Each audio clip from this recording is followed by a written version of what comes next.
오늘은 사도행전 18장의 말씀을 나눌 텐데요. 사도행전 18장은 바울의 2차 전도 여행 가운데 하이라이트라고 할 수 있는, 그리고 1, 2, 3차 전도 여행을 통틀어서도 가장 중요한 지역 중에 하나인 고린도 전도에 관한 기록입니다. 바울은 이 지역에서 1년 반을 선교를 합니다. 그 결과로 큰 교회가 세워지고요, 오늘도 우리 성경에 남아있는 그 교회에 써보낸 고린도 전서, 후서를 기록을 합니다. 그만큼 고린도 전도는 비중 있고 중요한 위치에 있습니다. 고린도는 당시 로마의 속주였던 아가야 지역의 수도입니다. 우리가 지난 시간에 봤던 지금 그리스의 수도인 아테네를 포함하는 아가야 지역의 수도가 고린도였습니다. 그러니까 이 당시에는 고린도가 아테네보다 컸다는 얘기입니다. 오늘의 그리스 남쪽 필레폰네소스라고 하는 반도, 그 길목에 들어있는 도시가 고린도입니다. 그래서 양쪽에 항구가 있어서 레케움 그리고 갱그리아라는 항구가 있어서 그 당시에 해로의 요충지입니다. 고린도를 통해서 지중해로 에게해로, 이오니아해로, 흑해로 나갈 수 있는 요충이었기 때문에 교통, 상업, 정치의 중심지가 되었고, 당시 인구가 60만이나 되는 대도시였습니다.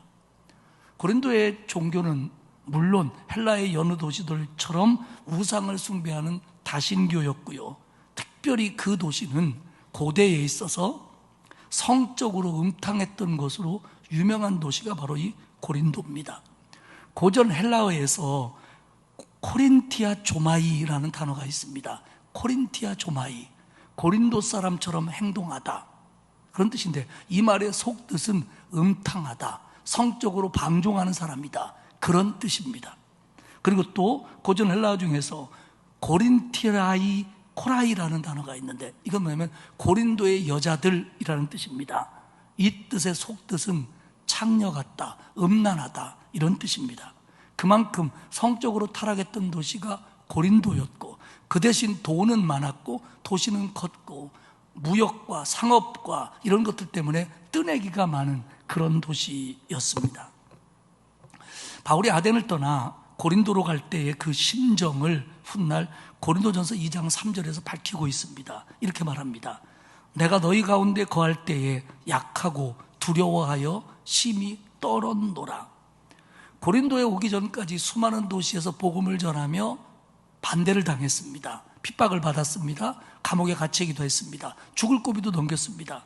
그랬던 바울이 고린도에 들어올 때는, 고린도에 들어와서는 나는 대단히 두렵고 떨고 염려가 많았다, 이렇게 표현을 합니다. 물론 고린도에 오기 전에 바로 있었던 아덴, 그 철학적인 아덴 도시에서 했던 일들, 그리고 거기서 많이 얻지 못한 성과들이 사도 바울을 무겁게 했을 테지만, 그것보다는 지금까지 말씀드린 것처럼 이렇게 정신적으로 어둡고 우상 숭배가 가득하고 그러면서도 음탕하고 그러면서도 교만한 이 고린도에 들어와서 바울은 상당히 긴장했고 두려운 마음이 있었고 힘들었다는 겁니다. 고린도에 많은 신들이 있는데 고린도 사람들이 제일 좋아하는 신이 사랑의 여신이라는 아프로디테였습니다. 그런데 아프로디테 신전에는 그 신을 섬기는 여사제들이 당시에 1000명이 넘었다고 합니다. 그런데 이 여사제들이 낮에는 아프로디테를 섬기고 밤에는 거리에 나가 몸을 팔았다고 합니다. 어떻게 아무리 우상 종교지만 신전에서 일하는 여자들이 그럴 수 있냐라고 우리는 의아심을 갖지만, 그 당시의 종교라는 게, 그 당시의 우상 숭배라는 게 이 정도 수준이었습니다. 그런 도시에 가서 복음을 전한다는 게 바울에게는 너무 중압감으로 다가왔다는 겁니다. 자, 오늘 18장 전체를 보겠는데요, 맨 먼저는 고린도 전도에 대해서 살펴보도록 하겠습니다. 바울이 아덴을 떠나 고린도에 갔을 때 하나님께서는 한 부부를 만나게 해줍니다. 아굴라와 브리스길라 부부지요.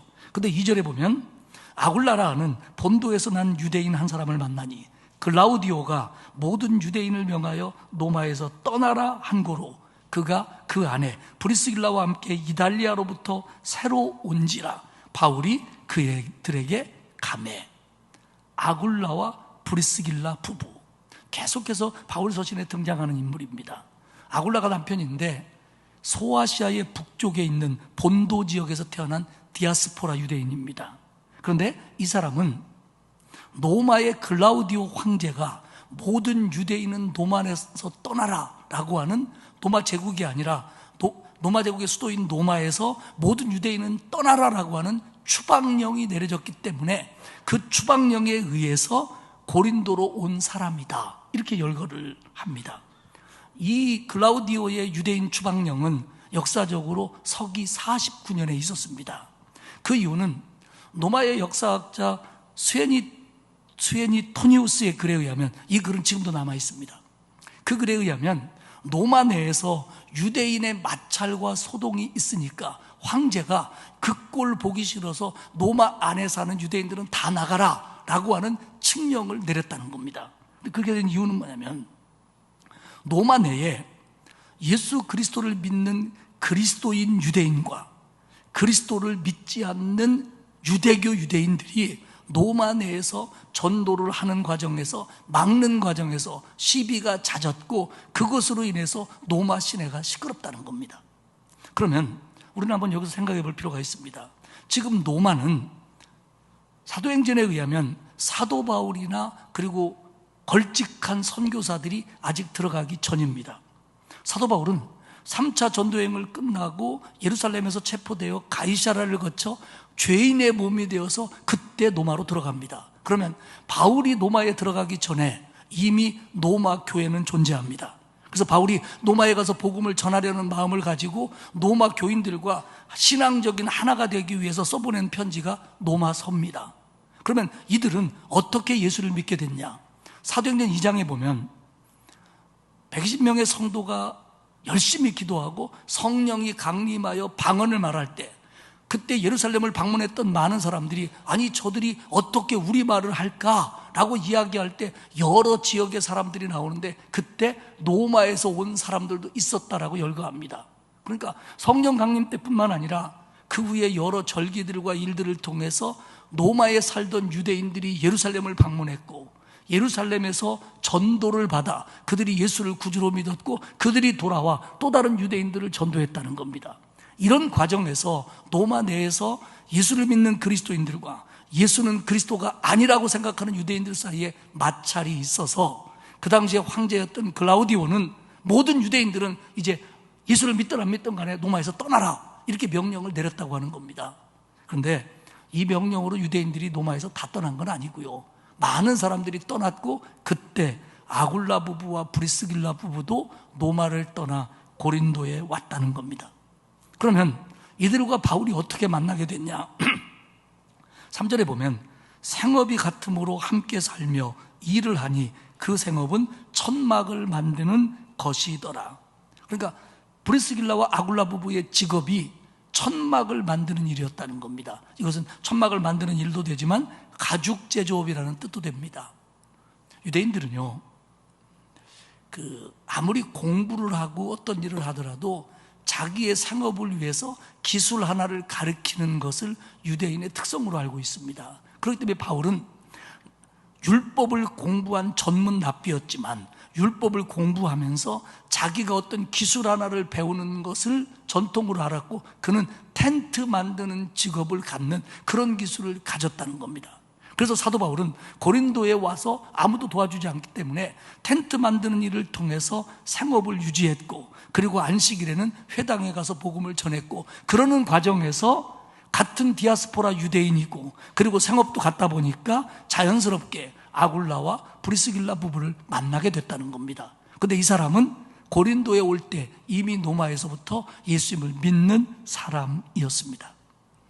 아굴라와 브리스길라 부부는 이때부터 바울의 조력자가 되어서 50년에서 53년까지는 고린도에서, 53년에서 57년까지는 에베소에서, 그리고 57년 이후 62년까지는 로마에서 바울의 후원자가 되고 동역자가 되어 신실하게 그 일을 감당합니다.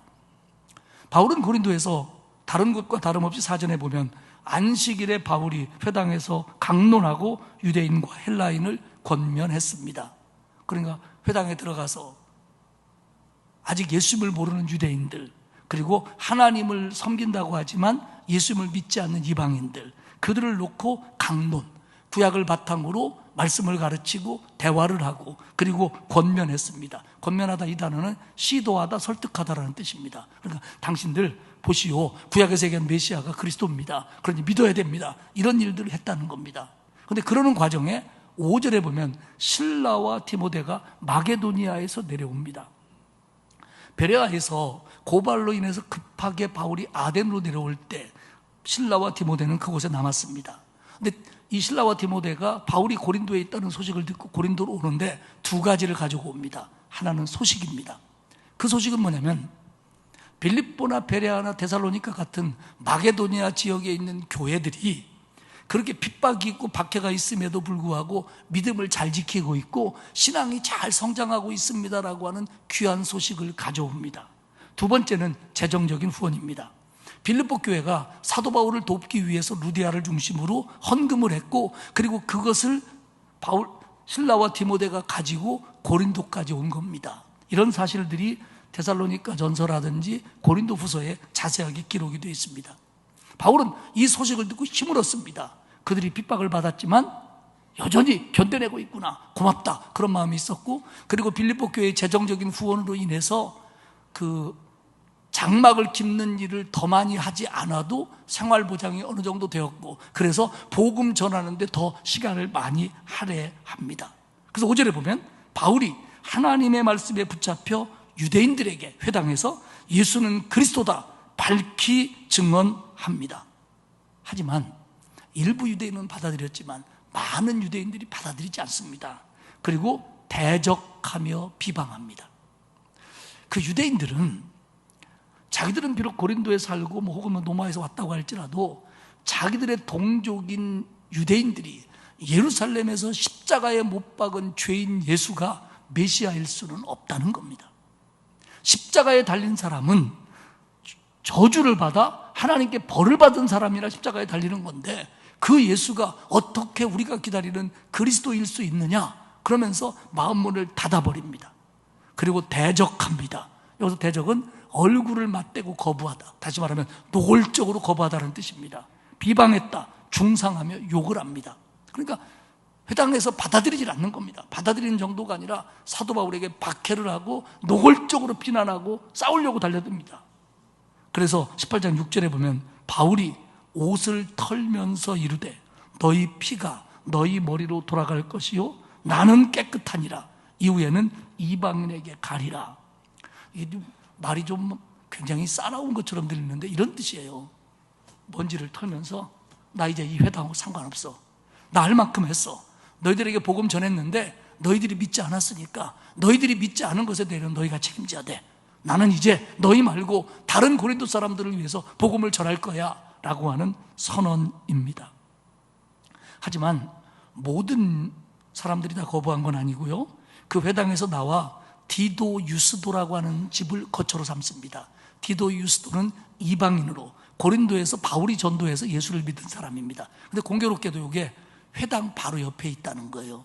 그러니까 회당에서 바울의 얘기를 들은 사람들이 반대하는 사람도 있고 믿은 사람도 있고 긴가민가 하는 사람도 있는데, 그 옆에서 바울이 전하니까 그 옆에 와서 복음을 받아들이기가 쉬웠다는 겁니다. 그러는 과정에 8절에 보면 회당장 그리스보가 온 집안과 더불어 주를 믿음에 수많은 고린도 사람도 듣고 믿어 세례를 받더라.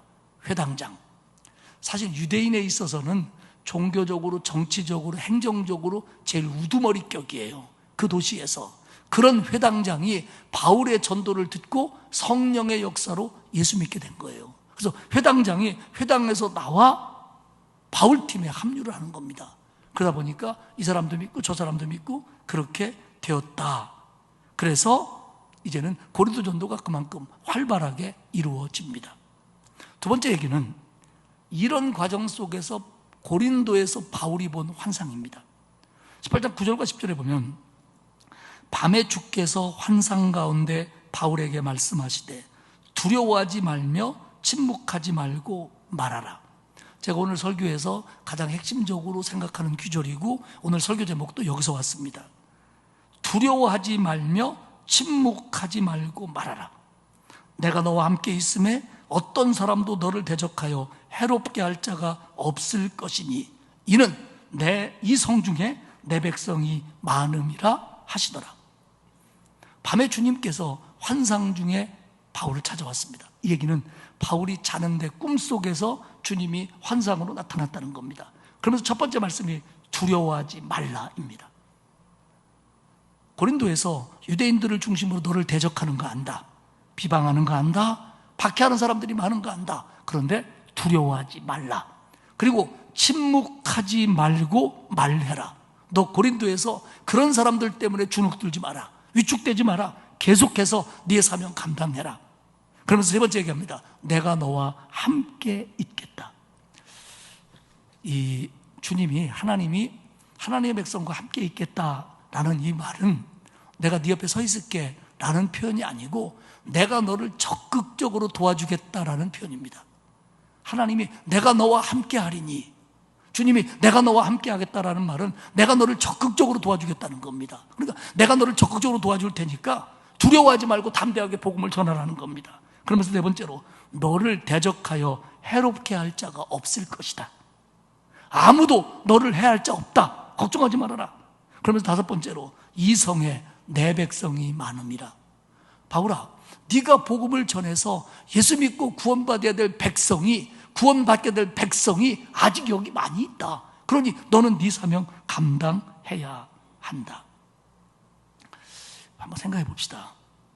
바울이요, 다메섹으로 가는 길에서 주님을 만났고 그 다음에 물불 가리지 않고 지금까지 복음을 전해왔습니다. 수없이 맞았고 갇혔고 박해받았고 죽을 고비를 넘겼어요. 그런데 사도 바울이 두려워하지 않았습니다. 그런데 이 고린도에 와서 두려운 마음이 생기는 거예요. 떨렸대요. 바울이 이 정도 표현할 정도라면 굉장히 힘들었다는 얘기입니다. 지금 고린도에서 복음을 전하고 열매는 맺혀가고 있지만 고린도의 상황이 바울을 너무 힘들게 했다는 겁니다. 늘 해왔던 일이지만 힘들었다는 거예요. 근데 그걸 하시고 주님이 나타나셔서 바울의 마음을 만져주시며 걱정하지 말아라, 두려워하지 말아라, 내가 너를 도와주마, 그러니 담대해라, 이렇게 말씀하심으로 사도 바울은 여기서 힘을 얻고 새 힘을 얻어갖고 이후 1년 6개월 동안이나 고린도에서 복음을 담대하게 전합니다. 복음을 전하다가 당하는 고난이 바울에게 이번 처음이 아닙니다. 힘든 여건 속에서 맨 땅에 헤딩해 본 것이 지금이 첫 번째가 아니에요. 그런데 잘 이겨왔던 바울이 여기서는 힘이 들었다는 겁니다. 아덴의 문제도 있었고 고린도의 문제도 있었다는 거예요. 사랑하는 여러분, 우리가 교회 일이든 가정 일이든 세상에서 직장 생활하고 사업을 하고 살아가는 모든 일이든 지금까지 해왔던 일이지만, 내 나름대로 감당해왔던 일이지만, 그런 대로 내가 견뎌왔던 일이지만 어떤 때는 정말 힘들고 정말 쓰러질 것 같고 이것 때문에 두렵고 떨리고 낙심되고 여기서 포기할 것 같고 여기서 감당 못할 것만 같은 때가 우리에게 찾아온다는 겁니다. 저는 우리들의 성도들의 살림살이를 다는 모릅니다. 그러나 쉬운 삶을 살아가는 성도는 하나도 없습니다. 그저 어려운 중에도, 힘든 중에도, 아픈 중에도, 그 문제 있는 중에도 하나님이 힘 주셔서 견뎌왔는데 이번 일에는 이제는 더는 못할 것 같고 못 이겨낼 것 같고 여기서 꼭 질 것만 같고 쓰러질 것만 같은 상황이 우리에게 오기도 하고 올 수도 있다는 거예요. 그러나 여러분, 걱정하지 마십시오. 나보다 나를 더 사랑하시고 나를 나보다 더 잘하시는 주님이 찾아오셔서 우리를 만져주시며 우리에게 힘을 주시며, 안다, 힘들지, 하지만 너 해낼 수 있어, 내가 있잖아, 내가 너를 도와줄게, 그러니 담대하게 하나님의 일도 하고 너 그 일도 하고 그것도 하고 가정도 돌보고 해, 내가 도와줄게. 바로 이 말씀입니다. 바울 같은 이도 힘이 들었기 때문에 주님이 꿈속에 친히 나타나셔서 그렇게 해주신 겁니다. 사랑하는 여러분, 우리가요 예배드릴 때, 찬송 부를 때, 혹은 교회에서 가정에서 기도할 때, 하나님의 말씀을 읽을 때, 말씀을 들을 때, 그리고 직장에서 어떤 일을 할 때, 가정에서 어떤 일을 부딪힐 때, 그때 하나님이 주시는 생각들이 그것이 은혜가 되어서 우리를 새롭게 하며 우리를 격려케 하며 이 힘들고 어려운 현실 하나하나를 이기게 하신다는 걸 믿으시기를 축복합니다. 나와 함께 하시는 주님을 믿고 나를 구체적으로 도와주시는 주님을 의지하고 우리는 해왔던 것처럼, 아니 더 순종하며 이 길을 가는 겁니다. 그러면 하나님이 그 일을 감당케 하실 줄 믿습니다. 그러고 났는데 고발 사건이 터져요. 아니나 다를까 12절에 보면 갈리오가 아가야 총독되었을 때에 유대인이 일제히 일어나 바울을 대적하여 법정으로 데리고 가서, 그 정도 핍박하면 사도 바울이 그만둘 줄 알았는데 더 힘을 내면서 열매가 맺혀가는 겁니다. 그랬더니 유대인들이 갈리오라고 하는 사람이 아가야의 총독이 되어서 고린도로 부임했을 때 이 새 총독은 우리의 말을 들어주고 고린도의 평안을 위해서 바울을 처리해 주겠지, 이렇게 믿고 일제히 일어나서 바울을 끌고 법정으로 갑니다. 근데 죄명이 뭐냐면 13절에 보면 말하되 이 사람이 율법을 어기면서 하나님을 경외하라고 사람을 권한다 하거늘. 이 사람이 유대인의 전통적인 율법이나 전통적인 방법이 아닌 다른 방법으로 하나님을 믿으라고 말합니다. 이렇게 고발하는 거예요. 그러면 이게 무슨 죄가 되겠냐? 우리가 이렇게 생각할 수 있지만 그렇지 않아요. 유대인의 율법과 다른 방식으로 하나님을 믿으라고 한다는 말 속에는 로마가 많은 나라들의, 자기들이 지배하는 나라들의 종교들을 인정했고 그 방법들을 허가했는데, 지금까지 유대인의 방법으로 하나님을 믿는 방법을 로마가 허가했다는 겁니다. 그런데 바울은 그 허가한 방법이 아닌 다른 방법으로 하나님을 믿으라고 그런다. 예수 그리스도의 십자가를 통해서 예수를 믿으라고 한다라는 말인 겁니다. 그렇기 때문에 결국 이 말은 지금 기독교인들이 고린도에서 하는 짓은 로마가 허락한 범위 내를 벗어났습니다. 그러니까 이 도시를 혼돈시키고 있습니다 라는 의미입니다. 그러면 이런 것들은 지금까지 많은 도시들 속에서 먹혀 들어갔어요. 왜냐하면 지역을 다스리는 행정관들의 첫 번째 생각은 자기가 다스리는 지역들이 잠잠하고 조용하고 평안하기만을 바라는 거지요. 그리고 이것을 해치거나 방해하는 사람이 있다면 그에게 벌을 가하고 그를 쫓아내는 것들이 지금까지 그들의 해결 방법이었습니다. 이번에도 이렇게 될 줄 알았죠.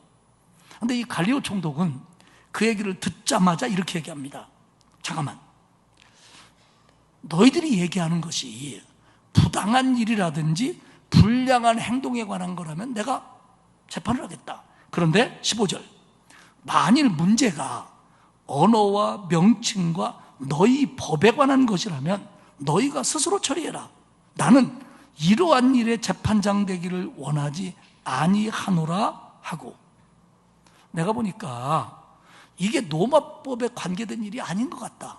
지금 문제가 되는 게 뭐냐면 언어와, 여기서 언어라면 너희들의 가르침, 너희들의 논쟁, 이게 너네 가르침의 문제 아니냐. 그리고 명칭, 뭐 행동이나 어떤 짓을 한 게 아니라 명칭, 예를 들면 뭐 모세, 율법, 예수, 구원, 뭐 이런 문제 아니냐. 그리고 너희 법에 관한 거, 근본적으로 율법에 관한 거 아니냐. 그러니 나는 이 일의 재판장이 되지 않겠다. 나는 이 사건을 기각시키겠다. 그러면서 다루지를 않습니다. 근데 이게 왜 의미가 있냐면요, 지금까지 바울이 이런 일로 고발을 당해서 재판을 받을 때 그 일을 주관한 사람들은요, 별것 아닌 사람들이었어요.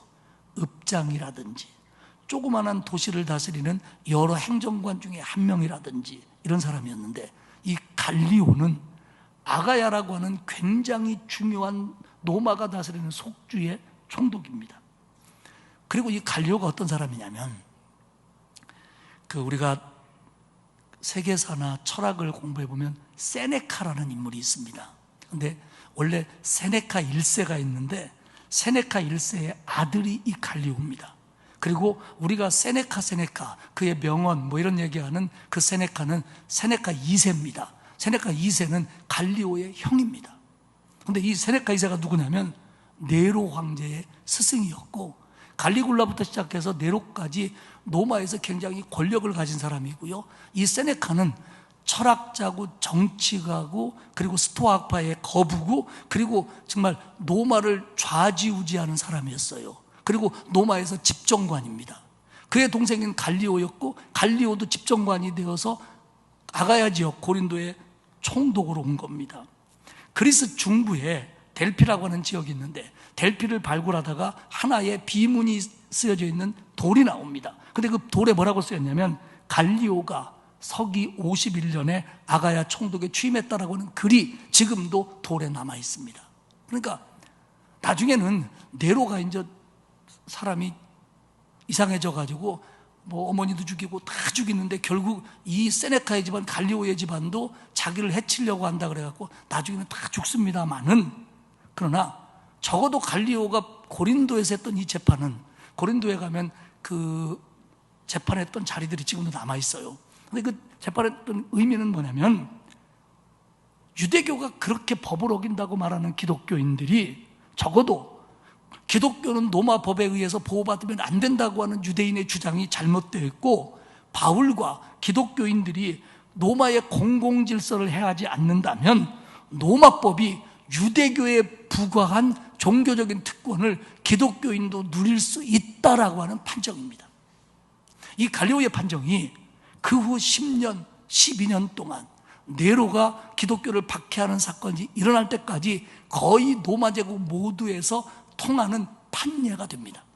물론 나중에 어떤 도시의 행정관들이 이 사이에도 기독교를 박해하는 경우가 생깁니다만은, 적어도 로마에 의한 박해는, 적어도 행정관들이 유대교표를 들고 기독교인들을 박해하는 일은 이 갈리오의 판정으로 상당 부분 완화가 됐다는 것이 역사적인 사실입니다.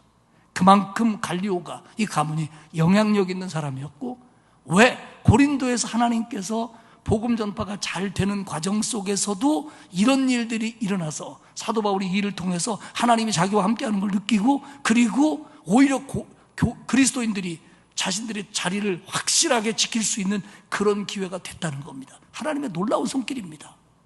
어쩌면 이런 일들 때문에 사도 바울을 아덴에서 빨리 고린도로 보냈는지도 모르고요. 바울은 여기서 한참 복음을 전하다가 나중에 이제 고린도를 떠납니다. 18절에 보면, 바울은 더 여러 날 머물다가 형제들과 작별하고 배를 타고 수리아로 떠나갈새 브리스길라와 아굴라도 함께 하더라. 바울이 일찍이 서원이 있으므로 겐그리아에서 머리를 깎았더라. 겐그리아 항에서, 그리스에서 터키 항으로 이제 가는 거죠. 근데 이제 여기서 그 에베소를 거칩니다. 물론 이때는 짧게 거쳤고요. 나중에 3차 때 다시 오죠. 그리고 가이사라를 들렸다가 자기를 파송한 수리아의 안디옥으로 돌아갑니다. 우리는 지난 몇 주에 걸쳐서 바울의 2차 전도 여행을 살펴봤습니다. 바울은 소아시아주에서 복음을 전하고 싶었습니다. 그런데 하나님이 막으셨고, 자신의 계획이 아닌 하나님의 계획대로 마게도니아로 가게 했고, 빌립보, 데살로니가, 베레아, 아덴, 고린도까지 지금 복음을 전하면서 내려왔습니다. 그러면서 수없이 거부당했고, 수없이 대적하는 사람을 만났고, 비방당했고, 고발받았고, 고난과 박해를 받았습니다. 그러나 하나님의 도움으로 그런 과정 속에서도 많은 사람들이 예수를 믿었고 교회 공동체가 세워졌습니다. 그런데 바울은 이런 과정 속에서 상당히 지쳐갔나 봅니다. 같은 일을 반복하면서도, 그리고 우리가 볼 때는 꿋꿋하게 견뎌내는 것 같은데, 바울도 사람이라 지쳐갔고 두렵고 떨리고 힘들어했다는 겁니다. 주님은 아셨고 바울에게 찾아오셔서, 그래, 두려워하지 말아라. 하지만 네 사명은 감당해야 된다. 침묵하지 말고 말해라. 내가 너와 함께하마. 너를 해할 자 없다. 그리고 너를 통해서 구원받을 사람들이 아직도 고린도에 많이 있다. 그렇게 말씀해 주심으로 고린도 전도를 성공적으로 이끌어갈 수 있다고 하는 겁니다. 다시 말씀드립니다. 우리 살아가는 거 보면 어제 했던 일 오늘 하고, 지난주에 했던 일 이번 주에 또 하고, 이런 과정을 통하다가 우리는 늙어가고 하나님의 부름을 받습니다. 그런 과정에서 편안한 인생이 어디 있고 눈물 없는 인생이 어디 있습니까? 하지만 하나님이 도와주셔서 견뎌내고 이겨내고 때로는 굴곡이 있고 부침이 있을지라도 우리는 여기까지 왔습니다. 그런데 이런 과정 속에서 어떤 데 더 힘들고, 내가 이제 너무 나이를 먹어서 이제 이런 것들을 감당하지 못할 것 같고, 내가 평소에 몸이 약해서 늘 지병이 있었는데 이번 이 병만큼은 내가 이겨내지 못할 것 같고, 이런 생각이 들 때 있습니다. 우리 가족 중에 누군가가 속을 썩여서 그 녀석 위해서 그렇게 기도했고 눈물로 해왔는데 정말 이제는 나는 더는 못할 것 같아, 이런 마음이 우리에게 들 수도 있습니다. 우리가 직장을 다니고 사업을 하고 주부로서, 가장으로서, 할머니로, 할아버지로서, 자녀로서 우리의 몫을 감당하고 있는데 그 속에서도 갈등이 있고 힘들고, 정말 내가 어떻게 해야 될까? 우리는 이런 절벽 같은 현실을 만날 때도 우리에게 있습니다. 물질적으로 어려우면서도 어려운 대로 그렇게 살아왔는데 이제는 정말 힘든 때를 내가 맞은 건 아닌가? 우리는 이럴 때가 있습니다. 못 견딘 것도 아닌데, 지금까지 해왔는데, 견뎌왔는데 이제는 정말 너무 힘든 것 같은 그런 현실을 만날 때가 우리에게는 얼마든지 있다는 겁니다. 바울이 그랬습니다. 해왔습니다. 당해왔습니다. 그런데 이겨냈습니다. 그런데 지금은 너무 힘들다는 겁니다. 그때 우리 주님이 찾아오셔서 그 마음을 어루만지시면서, 그래, 안다. 지금까지 너 잘해왔다. 두려워하지 말아라. 두려워하지 말아라. 내가 너를 도와주마. 내가 너와 함께하마. 그런 힘내라. 그리고 네 사명, 침묵하지 않고 전도하는 거잖냐. 너 그거 해라. 그럼 내가 너를 도와주마. 오늘 이 얘기는 우리가 꼭 헌신에 관한 얘기, 전도에 관한 얘기, 이런 얘기뿐만이 아닙니다. 오늘 우리가 살아가는 우리의 삶 속에서 수없이 만나는 어려움들 가운데서, 그래서 절망하고 포기하고 쓰러지고 넘어지고 자빠지고 유독 이번만큼은 더 힘든 것 같은 그런 현실을 맞이하는 우리에게 하나님은 말씀을 통해서, 기도를 통해서, 찬양을 통해서, 그리고 대화를 통해서, 성경 읽을 때, 그리고 세상을 지랄 때도 내게 은혜를 주시며 말씀해 주시면서, 내가 있잖아. 내가 여지껏 너와 함께 있잖아. 앞으로도 너와 함께 할 텐데 걱정하지 마. 두려워하지 마. 너 계속해. 괜찮아. 해. 내가 도와줄게. 아직도 네가 맺을 열매들이 얼마든지 있어. 해. 오늘 이렇게 말씀해 주신 음성을 들으시기를 축복합니다. 저는 이번 주간에 이 설교를 준비하면서 그 구절을 수십 번 읽었습니다. 수십 번. 그러면서 제 모습을 떠올리기도 하고 성도들을 떠올리기도 하고, 그러면서 제가 성도들 형편 다는 모르지만 어려운 형편 가운데 있는 성도들 너무 많이 알거든요. 얼마나 힘들까? 이번에는 얼마나 힘들까? 여러분, 우리 주님이 저와 여러분 곁에 서서 말씀하십니다. 두려워하지 말아라. 그리고 좌절하지 말고 해. 괜찮아. 내가 도와줄게. 내가 붙들어줄게. 내가 너와 함께 할게. 오늘 그 음성을 들으시는, 그리고 그 말씀을 마음에 새기시는, 그래서 힘내고 이겨내시는 저와 여러분이 되시기를 주님의 이름으로 축복합니다. 하나님 고맙습니다. 감당한다고 해왔는데, 열심히 산다고 살아왔는데, 어려움 한두 번 겪은 것도 아니지만 너무 힘들어서 때로는 이번에는 그냥 쓰러질 것 같고, 포기해야 될 것 같고, 그만두어야 될 것 같고, 그런 좌절하는 마음이 우리에게 찾아올 때 우리에게 오셔서 두려워하지 말아라. 담대해라. 용기를 내라. 내가 너를 도와주마. 너를 해할 자 없다. 너 지지 않는다. 말씀해 주심으로 다시 힘 얻게 하시니 고맙습니다. 바울 같은 이도 힘들었고 주님이 도와주는 힘으로 이겨낼 수 있었던 것처럼 우리도 연약하오니 하나님 우리를 붙들어 주시고 내 곁에 서셔서 이겨낼 수 있도록 도와주옵소서. 그래서 신앙의 일도, 가정의 일도, 세상의 일도, 내게 당한 모든 일도 하나님의 도움으로, 믿음으로, 기도로, 말씀으로 이겨내는 우리 모두가 될 수 있도록 은혜 베풀어 주옵소서. 감사드리며 예수님의 이름으로 기도합니다. 아멘.